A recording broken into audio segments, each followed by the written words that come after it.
L'Observatoire de Paris a construit dans le centre de la France un ensemble radioastronomique qui est le plus vaste d'Europe. Les radiotélescopes ne voient pas les astres, ils les écoutent. Le jeu des négations et des affirmations s'évoque en particulier dans une dialectique du vrai et du faux. Le jeu des existences, le jeu des absences et des présences trouve son expression dans une dialectique de l'être.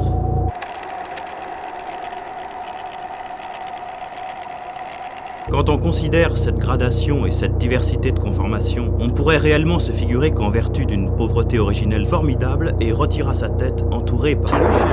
Parce qu'il ne faut pas oublier que dans chacune de ces dérives, eh bien, vous avez des portions de fractions, de poursuite des hasards. J'en ai déjà parlé jadis, mais je pense que beaucoup de nos auditeurs ne se souviennent pas de ce que nous avons pu en dire. Vous pourriez nous dire comment Quand on jette un œil sur l'histoire de la science, les grands sauts scientifiques ont été faits parce qu'on a fait des progrès en géométrie. Et j'ai des souvenirs. Personne n'est d'accord là-dessus. À l'heure actuelle, le terminus, si je puis dire ainsi, du fameux courant de Humboldt. c'est très frappant. Le travail fourni chaque seconde par la totalité des électrons, c'est-à-dire la puissance totale, n'est autre que le produit de l'intensité du courant par la posé au sommet de la... Des constantes physiques. En déformant en réalité la physique, on ne se trouve plus maintenant en face d'un univers dans lequel on supporte cet univers, ce qu'il y a. Je rencontrais deux... Une vision qui est nôtre de l'étendue spatiale et qu'on nomme habituellement notre vision intuitive. Et l'exte, si vous voulez. L'infinité du centre d'expansion dans un univers infini ne paraît pas très satisfaisante pour l'esprit.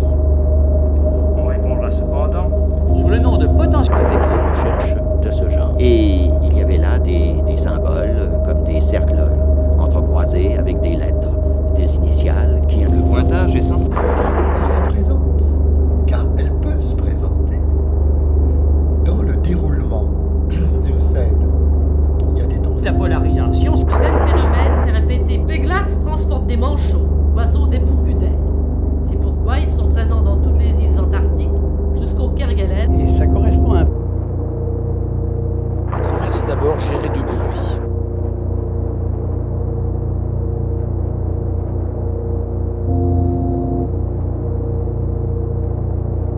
Et on a vu son mouvement gigantesque, on a vu...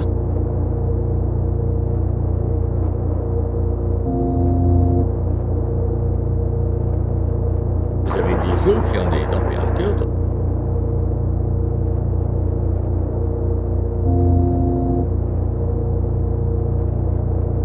Dessous, quelque chose soulevait la mer.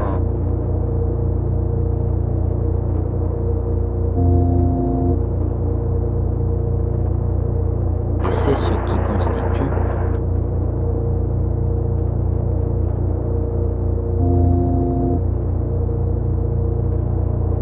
un voltmètre de résistance infinie.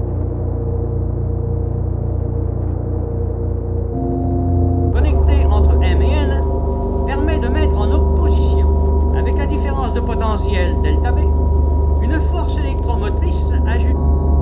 Est-ce que vous avez l'impression que vous aurez des sensations agréables aussi en descendant dans des atmosphères froides et humides? Mais certainement, enfin, le jour on me donnera...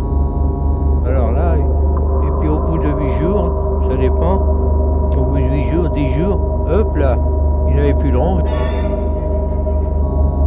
Et là aussi, on voit qu'on commence à toucher aux structures mentales même. Il y a des sauts à faire là-dedans.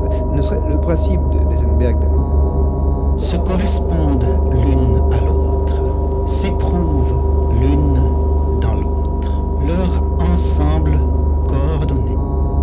Une machine construite à la façon des automates de Descartes, ces analyses mathématiques aboutissaient souvent à des images tourbillonnaires. Vous prenez un verre ou un bol rempli d'eau, vous laissez l'eau s'immobiliser et vous déposez à la surface de cette eau.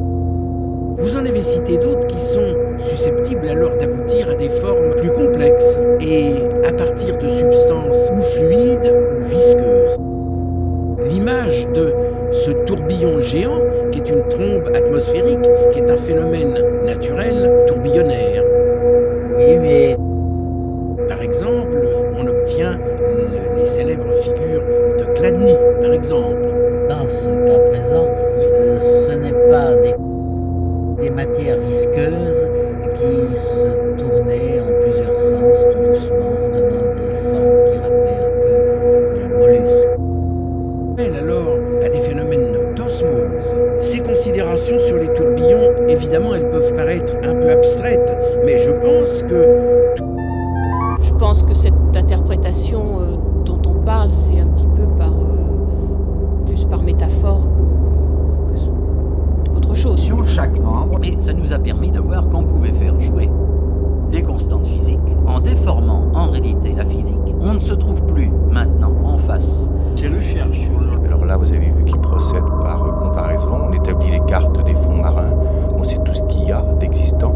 Et par différence, on saura par ce flux qu'il a. Si la mesure ne dure que quelques minutes, delta V' est pratiquement constant.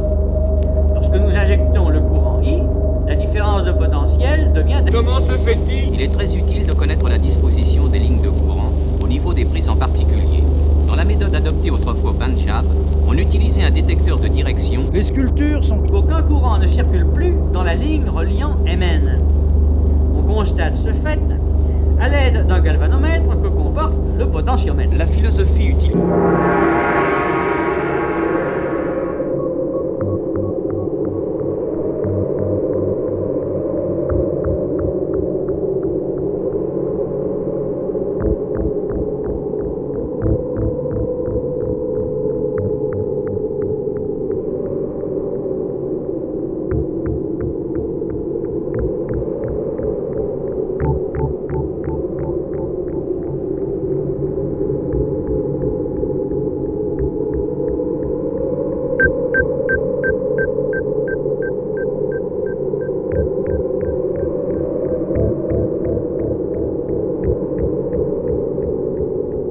Réunissons par exemple les extrémités d'un fil métallique aux bornes d'un générateur d'électricité. Il utilise un galvanomètre de très grande résistance électrique que la production des... Et surtout par les canaux qui établissent des communications entre les différents bassins.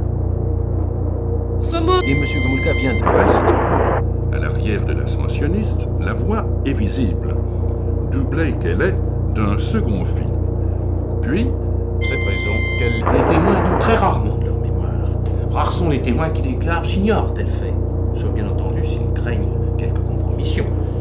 Combien peu autres ces quatre... Alors se multiplièrent les terres, les esters, les aldéhydes, les cétones, les acides, etc., tous composés pouvant servir... Examinerons une seconde fois. Nous avons cherché à avoir un échantillon assez représentatif de l'ensemble de sommeil, le minimum indispensable à chaque membre. Et l'on ne devait pas tarder à identifier les charges élémentaires aux constituants de l'atome eux-mêmes. Voie à des transformations. Montrer que l'atome est constitué d'un noyau chargé positivement autour duquel gravitent des électrons porteurs de charges négatives. Mais on ne sait absolument pas de quoi il peut s'agir. Ça peut être aussi bien un rocher qu'une mine, qu'une épave. Libérer des charges électriques revient simplement à séparer des électrons du reste de l'atome. On constate d'ailleurs que la création de charges négatives s'accompagne obligatoirement de la libération de charges positives et inversement. Ces simples remarques permettent d'expliquer sans difficulté. Des courants artificiels dont la semaine dernière nous avons décrit l'utilisation aux fins de prospection étaient des courants continus. Ce sont aussi des courants continus ceux que produit la polarisation spontanée. Il nous faut pourtant dire un mot des courants alternatifs. Et d'abord, plus particulièrement, des courants alternatifs sinusoïdaux, tels que les courants industriels engendrés par les alternateurs.